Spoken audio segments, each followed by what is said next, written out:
कृष्ण और सुदामा की मित्रता बहुत प्रचलित है। सुदामा एक गरीब ब्राह्मण थे। अपने बच्चों का पेट भर सके उतने भी सुदामा के पास पैसे नहीं थे। सुदामा की पत्नी ने कहा, हम भले ही भूखे रहें, लेकिन बच्चों का पेट तो भरना चाहिए ना। इतना बोलते बोलते उनकी आंखों में आंसू आ गए। सुदामा को बहुत दुख हुआ। उन्होंने कहा, क्या कर सकते हैं, किसी के पास मांगने थोड़ी ना जा सकते हैं। पत्नी ने सुदामा को कहा, आप कई बार कृष्ण की बात करते हैं, आपकी उनके साथ बहुत मित्रता है, ऐसा आप यह कहते हैं। वे तो द्वारका के राजा हैं, वहां क्यों नहीं जाते? जाइए ना, वहां कुछ भी मांगना नहीं पड़ेगा। सुदामा को पत्नी की बात सही लगी। सुदामा ने द्वारका जाने का तय किया। पत्नी से कहा, ठीक है, मैं कृष्ण के पास जाऊंगा, लेकिन उनके लिए क्या लेके जाऊं? सुदामा की पत्नी पड़ोस से पोहे ले आई। उसे फटे हुए कपड़े में बांधकर उसकी पोटली बनाई। सुदामा उस पोटली को लेके द्वारका जाने के लिए निकल पड़े। द्वारका देखकर सुदामा तो दंग ही रह गए। पूरी नगरी सोने की थी, लोग बहुत सुखी थे। सुदामा पूछते पूछते कृष्ण के महल तक पहुंचे।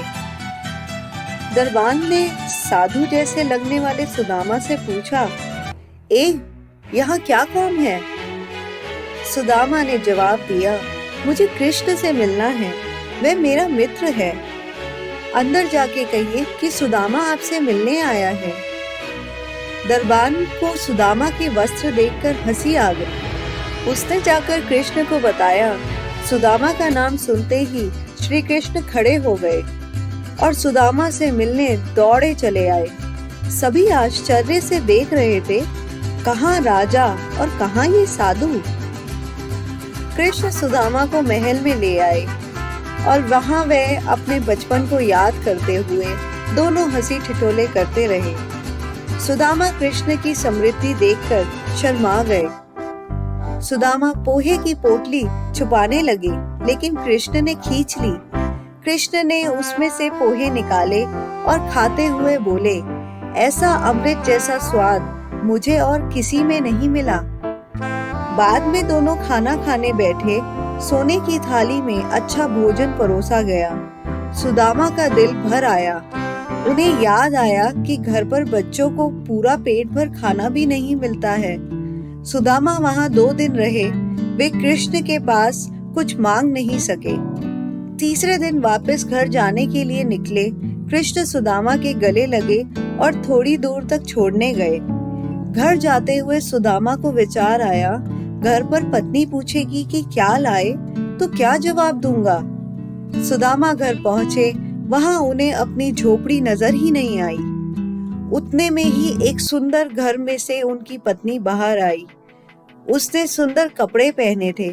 पत्नी ने सुदामा से कहा, देखा कृष्ण का प्रताप, हमारी गरीबी चली गई है। कृष्ण ने हमारे सारे दुख दूर कर दिए। सुदामा को कृष्ण का प्रेम याद आया। उनकी आंखों में खुशी के आंसू आ गए। देखा दोस्तों, कृष्ण और सुदामा का प्रेम यानी सच्चा मित्र प्रेम। कृष्ण और सुदामा की दोस्ती ने हमें सिखाया कि सच्चे प्रेम में ऊंच या नीच नहीं देखी जाती और ना ही अमीरी और गरीबी देखी जाती है। इसलिए आज इतने युगों के बाद भी दुनिया कृष्ण और सुदामा की दोस्ती को सच्चे मित्र प्रेम के प्रतीक के रूप में याद करती है।